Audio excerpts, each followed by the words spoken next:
Hello friends, today I'm going to show you how to turn on metered connection so that you can turn off Windows updates or limit your Windows update so that your Windows doesn't end up consuming your whole data.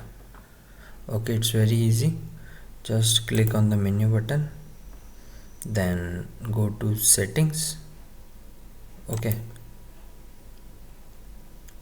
once you go to setting, then click on network and internet. Okay, after clicking here you have to click on Wi-Fi,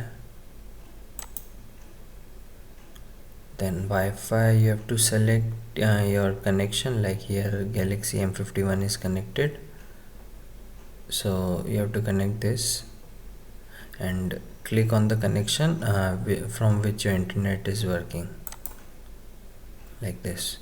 So here you can see metered connection. Some apps might vary, work differently, reduce data usage when you are connected to this. You have to just click on turn off. So in this way you are going to limit the unnecessary Windows update. So I generally keep it on because every day sometimes it gives many unnecessary updates.